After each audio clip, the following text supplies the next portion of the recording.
చట్టపరమైన ఒక పోరాటంలో భాగంగా ఈరోజు గుంటూరు ఎస్పీ గారిని మేమందరం కూడా కలవడం జరిగింది. ఎందుకు చట్టపరమైనటువంటి పోరాటం అంటున్నాను అంటే, సోషల్ మీడియాకు సంబంధించి నూతనంగా ఏర్పడినటువంటి కూటమి ప్రభుత్వం చంద్రబాబు నాయుడు గారి పాలనలో వైఎస్ఆర్ కాంగ్రెస్ పార్టీకి సంబంధించిన తెలుగుదేశానికి వ్యతిరేకంగా ఉన్నటువంటి సోషల్ మీడియాకు సంబంధించిన కార్యకర్తలు అసభ్యకరమైన పోస్టులు పెట్టారని, వ్యంగ్యమైనటువంటి పోస్టులు పెట్టారని పెద్ద ఎత్తున రాష్ట్రంలో అరెస్టులు జరుగుతూ ఉన్నాయి. అరెస్టులు జరగటమే కాకుండా రిమాండ్లోకి పంపించి 111 అనేటువంటి ఐటీ యాక్ట్కి సంబంధించినటువంటి ఒక సెక్షన్ వేసి ఎక్కువ కాలం జైల్లో ఉండే విధంగా నిర్బంధం చేసినటువంటి కార్యక్రమం ఒక ఆర్గనైజ్డ్గా ఈ ప్రభుత్వంలో ఉన్నటువంటి పోలీస్ యంత్రాంగం చేస్తున్నది. దాన్ని దృష్టిలో పెట్టుకొని తప్పు ఎవరు చేసినా తప్పేననేటువంటి ఉద్దేశంతో చంద్రబాబు నాయుడు గారు కూడా బయట చాలా నీతి వాక్యాలు చెప్పారు.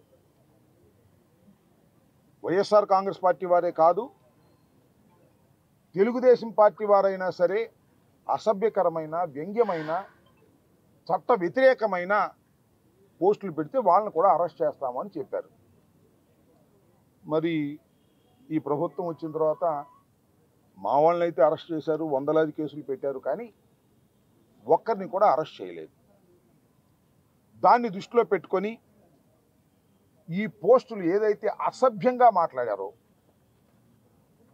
ఏదైతే అసభ్యంగా ట్వీట్లు చేశారో అవన్నీ ఆధారాలతో కన్సర్న్ పోలీస్ స్టేషన్స్లో మేము కంప్లైంట్ ఇవ్వడం జరిగింది. 17, 18, 19 తారీఖుల్లో.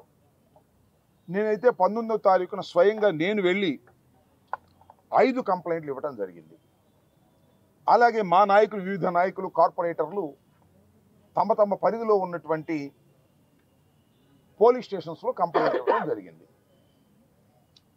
ఈ రోజు వరకు ఏ విధమైన యాక్షన్ తీసుకున్నారో మాకు తెలియదు. నిన్నగాక మొన్న నేను సుమారుగా ఏ పోలీస్ స్టేషన్లో అయితే మా వారు కంప్లైంట్ ఇచ్చారో అన్ని పోలీస్ స్టేషన్లకి స్వయంగా వెళ్ళేటటువంటి ప్రయత్నం చేశా. ఒక పోలీస్ స్టేషన్ మీద ఏ పోలీస్ స్టేషన్లో కూడా సరైనటువంటి సమాధానాన్ని నాకు రాబట్టుకోలేకపోయాను.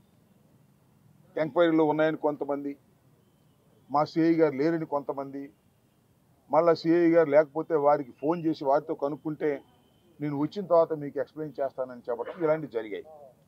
వీటన్నిటినీ మళ్ళా చట్టపరంగా యాక్షన్ తీసుకోవాల్సిందిగా కొంత లోయర్ లెవెల్లో ఉన్నటువంటి పోలీసులు ఇన్ఫ్లుయెన్స్ గురవుతున్నారేమో, ఈ యాక్షన్ తీసుకోవడం లేదేమో, కాబట్టి ఎస్పీ గారు మీరు దీనిలో ఇంటర్ఫీర్ కావాలి, ఆ కేసులు రిజిస్టర్ చేసి వారిని కూడా తీసుకొచ్చి కోర్టులో ప్రొడ్యూస్ చేయాలి అనేటువంటి ఉద్దేశంతో ఈ రోజున మేమందరం కూడా ఎస్పీ గారిని కలిసి అవి ఇవ్వటం జరిగింది.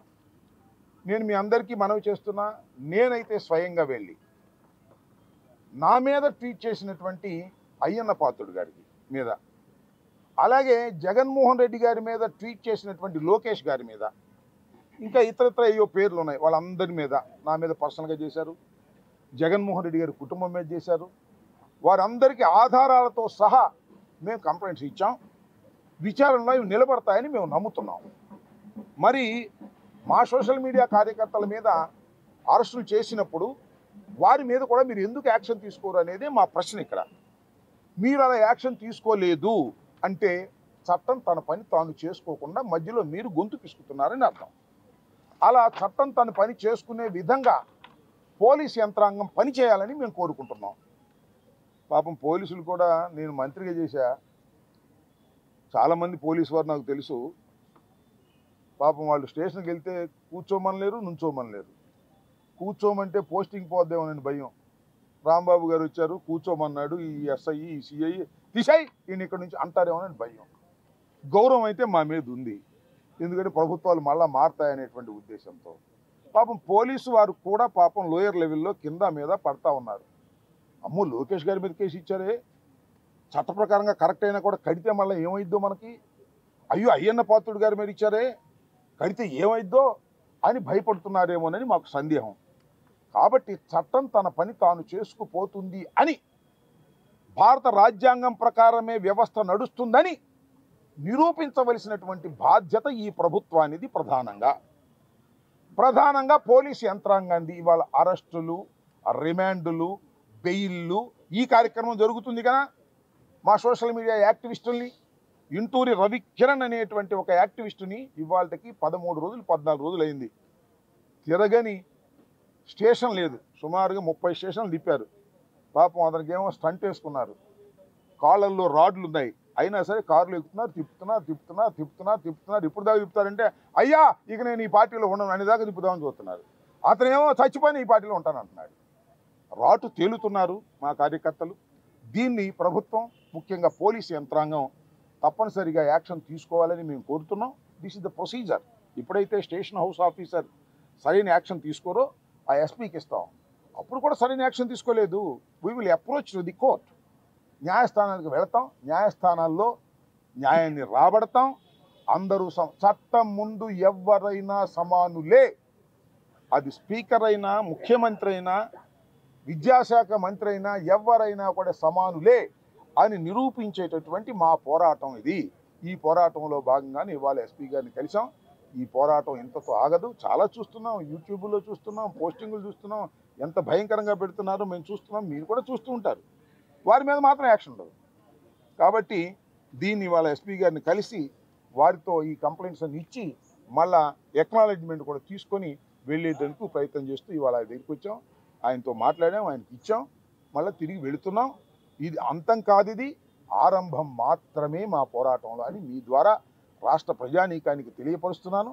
అదేవిధంగా పోలీసు వారికి కూడా కాస్త జాగ్రత్తగా చట్ట ప్రకారంగా వ్యవహరించే ప్రయత్నం మీరు చేయండి.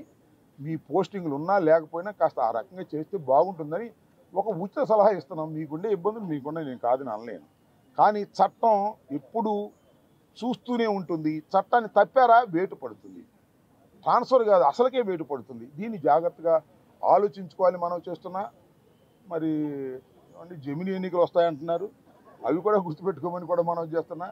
ఆ జమిలీ ఎన్నికలు వచ్చినా కానీ మాకు మాత్రం 29 జరుగుతాయి అంటున్నాడు ముఖ్యమంత్రి గారు. మరి అదేంటో నాకు అర్థం కాదు. స్పెషల్గా ఏమైనా జరిగిద్దేమో అంటే ఇప్పుడు తొందరగా వచ్చేస్తే మాటనరేమో పోలీసులు అనేటువంటి భయంతో ఉన్నట్టున్నారు.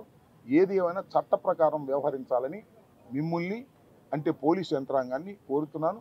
ప్రజలు ఈ పోరాటానికి మద్దతు ఇవ్వాలని కూడా ఈ సందర్భంగా నేను కోరుతున్నాను. కట్టాలి, అది చిన్న ప్రొవిజన్ ఉంది వాళ్ళకి. ఎంక్వైరీ కింద ఒక 14 days వరకు వాళ్ళు రిజిస్టర్ చేయకోకుండా ఉండొచ్చు అనేటువంటి ప్రొవిజన్ ఉందని నేను విన్నాను. అది కొత్తగా వచ్చినటువంటి యాక్ట్ ప్రకారం ఐపీసీ నుంచి ఇప్పుడు బిఎన్ఎస్ఎస్ వచ్చిన బిఎన్ఎస్ దాని ప్రకారం ఉందని అన్నారు. చూద్దాం, వెయిట్ కొంతకాలం వెయిట్ చేస్తాం. వెయిట్ చేసిన తర్వాత చట్ట ప్రకారంగా వెళ్తాం. పోలీసులు మా మాట వింటారని మేము అనుకుంటున్నాం, చట్టం ప్రకారం పనిచేస్తామని. లేదండి మేము చట్టం ప్రకారం పనిచేయమండి, మా లోకేష్ గారు రాసిన రెడ్ బుక్ ప్రకారం మేము పనిచేస్తారన్నా అనుకో, వాళ్ళని కూడా మేము గుర్తుపెట్టుకుంటాం, కోర్టుకు వెళ్తాం, కోర్టు నుంచి ఆర్డర్స్ తెచ్చుకోవడానికి ప్రయత్నం చేస్తాం చట్ట ప్రకారంగా. ఓకే.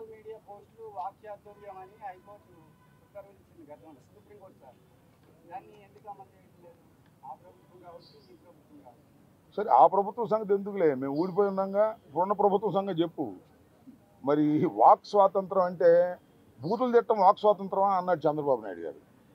మరి అయ్యా నేను అడుగుతా ఉన్నాను, బూతులు తిట్టడం వాక్ స్వాతంత్రం కాదు. బూతులు తిట్టే వాళ్ళని సహించమాకండి, బూతులు తిట్టే వాళ్ళ మీద యాక్షన్ తీసుకోండి. ఏమన్నాడయ్యా మనలో మనమాట. ఆయన పేరేంటి, స్పీకర్ గారు, ఆయన పేరేంటి, అయ్యన్న పాత్రుడు గారు ఏమన్నారు, చెత్త నా కొడుకు ఈ ముఖ్యమంత్రి అన్నాడా జగన్మోహన్ రెడ్డి గారిని. ఇది బూతు కదా నాయన, మీకు కనిపించడం లేదా? అంతేకాదు అంటే మళ్ళీ కోపం వస్తుంది మా వాళ్ళకి, మా సోదరులు, కాపు సోదరులకి. ఏమన్నాడా పవన్ కళ్యాణ్ గారు, చెప్పు తీసి వైఎస్ఆర్ కాంగ్రెస్ పార్టీ ఎమ్మెల్యే కాపు నా కొడకల్లారా చెప్పు తీసుకొడతా అన్నాడా లేదా? ఇది బూతు కదా, దీని మీద యాక్షన్ ఉండదా? అంటే మా వాళ్ళు ఎక్కడ పొరపాటున బూతు మాట్లాడితే మమ్మల్ని గొంతు నొక్కేస్తారా, జైల్లో పెట్టేస్తారా, నెల తరబడి తిప్పేస్తారా? మీకు ఒక ప్రత్యేకమైన చట్టం ఉందా? నాకు తెలియక అడుగుతున్నా. ఇవాళ నేను చూసా, ఇందాక ఎక్కడో ఆర్జీవి గారు సినిమా తీశారంట, దానిలో మన ఆయన పేరు ఏంటండి చంద్రబాబు నాయుడు గారి అబ్బాయి లోకేష్ ఏదో వ్యంగ్యంగా పెట్టాడంట పప్పను గిప్పను. దానికి కోపం వచ్చేసి ఇప్పుడు ఇంటి చుట్టూ ఉన్నారు పవన్ కళ్యాణ్, ఏది మన ఆర్జీవి గారి ఇంటి చుట్టూ ఆయన పట్టుకొచ్చి అరెస్ట్ చేసేద్దామని. నేను ఒక మాట చెబుతానయ్యా, ఎవరయ్యా సీమరాజు అంట, ఎవరో నాకు తెలిసి చూడాలని, ఆ సీమరాజు గారు మరి ఆయన మీద యాక్షన్ తీసుకోరా? కండవ వేసుకుని మాట్లాడుతున్నాడు, చూసారా మీరు? ఏమండి చూసారా లేదు మీరు?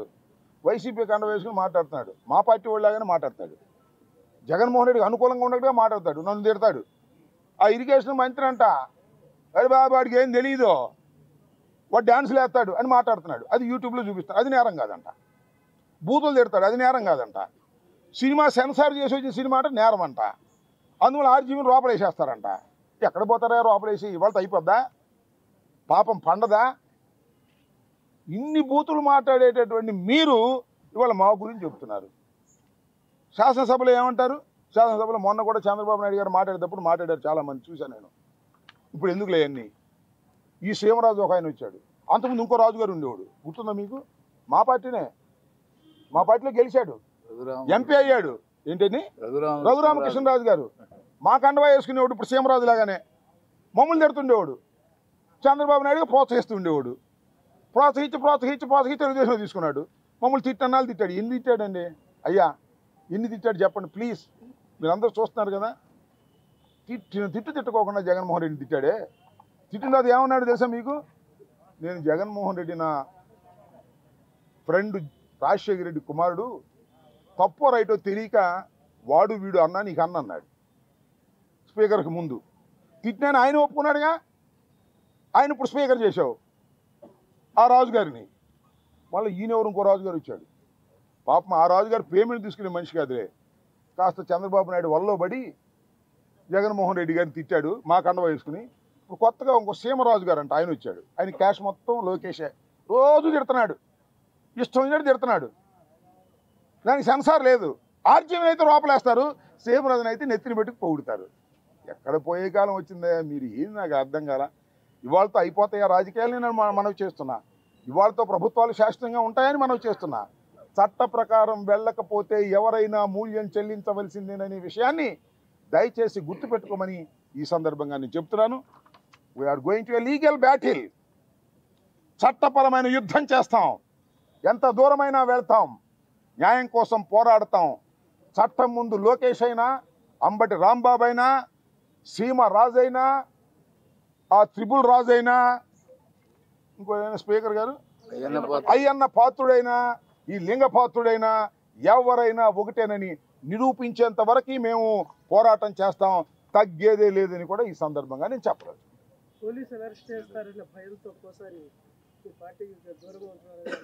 ఏమో మరి పాపం పోలీసు అరెస్ట్ చేస్తారని కొంతమంది భయపడతారు కదా పాపం. అందరూ ధైర్యంగా ఉండలేరు కదా. ఇప్పుడు నన్ను అరెస్ట్ చేస్తారంటే నా భార్య పిల్లలకి అందరూ కూడా పడతారు కదా. అట్లా ఏదన్నా బెదిరించాక ఇదంతా కూడా ఏంటి? మేము అరెస్ట్ చేస్తాం, మీరు పోస్టింగ్లు పెట్టొద్దు. మేము అరెస్ట్ చేస్తాం, మీరు మీడియాలో మాట్లాడొద్దు. మేము అరెస్ట్ చేస్తాం, లోపలేస్తాం, మీరు జై తెలుగుదేశం అనండి, వైఎస్ఆర్ కాంగ్రెస్ పార్టీకి రాజీనామా చేయండి. ఇదే కదా. ఎంతమందిని కేసులు పెట్టి బలవంతం చేసి రాజీనామా చేసుకుంటే ఉంటారా మీ ఇంట్లో? మళ్ళీ మీ ఇంటికి నిప్పు అంటుకున్నప్పుడు మా ఇంటికి రారు, వస్తారు. కాలచక్రం గిర్రని తిరిగిద్ది, టర్రని తిరిగి వచ్చేసింది. మళ్ళీ తిరిగి వచ్చేసిన తర్వాత ఉంటుంది భజన. అది విషయం. చట్టం తన పని తాను చేసుకుపోయే విధంగా ఈ ప్రభుత్వం ప్రవర్తించకపోతే న్యాయస్థానాలకు వెళ్తాం, సుప్రీంకోర్టు దాకా వెళ్తాం, న్యాయ పోరాటం చేస్తామని మీ ద్వారా ప్రజలకి, ప్రభుత్వానికి చెప్పదలుచుకున్నాను. ప్రజలకు మనవి చేయదలుచుకున్నాను. ప్రభుత్వాన్ని, చంద్రబాబు నాయుడు గారిని, లోకేష్ గారిని, రెడ్ బుక్ అధినేతని, writer of the red book, చాలామంది పుస్తకాలు రాశారు, చూశారుగా మీరు. ఈ పుస్తకం ఇంత మహానుభావుడు రాసి చెప్పుకుంటారు. రెడ్ బుక్ రాసింది మాత్రం మన లోకేష్ బాబు గారు. ఆయన శాశ్వతంగా రెడ్ బుక్ రచయితగా నిలిచిపోతాడు. ఆ రెడ్ బుక్కే నీకు శాపం కాబోతుందని కూడా ఈ సందర్భంగా నేను చెప్తున్నాను. ప్రజాస్వామ్యంలో పార్టీలు మారతాయి, పద్ధతులు మారతాయి, గుర్తుపెట్టుకో. అది మీరు తెలుసుకోకపోతే మీరేం చేయలేరు. సన్ స్ట్రోక్ కొట్టింది అంతే. ఇంతకుముందు చాలామందికి సన్ స్ట్రోక్ కొట్టింది. చంద్రబాబు నాయుడు గారు కూడా లోకేష్ స్ట్రోక్ కొట్టేటట్టు ఉంది, ఎర్ర బుక్ స్ట్రోక్. గుర్తుపెట్టుకోమని మనం వచ్చేసి ఇప్పటికి 5 మాసాలు అయిపోయింది.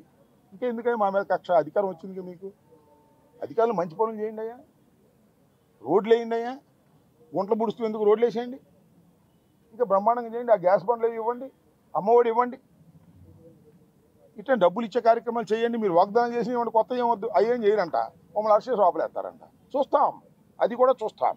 ఏం కంగారు పడే అవసరం లేదు. భయపడేవాడు వెనక పారిపోతాడు, ముందుంటాం.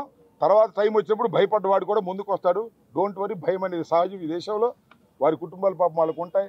పాపం పోసాని కృష్ణమురళి గారు సినిమా నటుడు, ఏదో మమ్మల్ని అభిమానించాడు, వచ్చాడు, ఆయన మీద కేసు పెడతాం, రోపలేస్తాం, కుమ్మేస్తాం, కొట్టేస్తాం అన్నప్పటికీ కొద్దిగా వెనక తగ్గి ఉండొచ్చు, కానీ మనసులో మాత్రం పోదే. జగన్ ముద్ర మనసులోనే ఉంటుంది, గుర్తుపెట్టుకోమని కూడా ఈ సందర్భంగానే మనం చేస్తాం.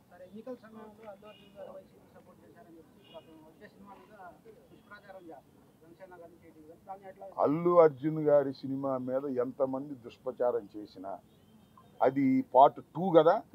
ఏ పుష్పాన్ని చూడకుండా ఎవడ ఆపలేదు. అక్కడ దాకా ఎందుకయ్యా?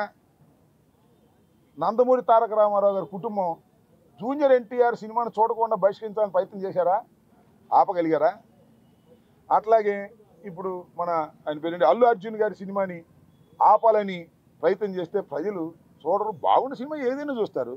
అరే రాజ్బాబు హీరోగా యాక్ట్ చేసిన సినిమా బ్రహ్మాండంగా చూసామా మేము?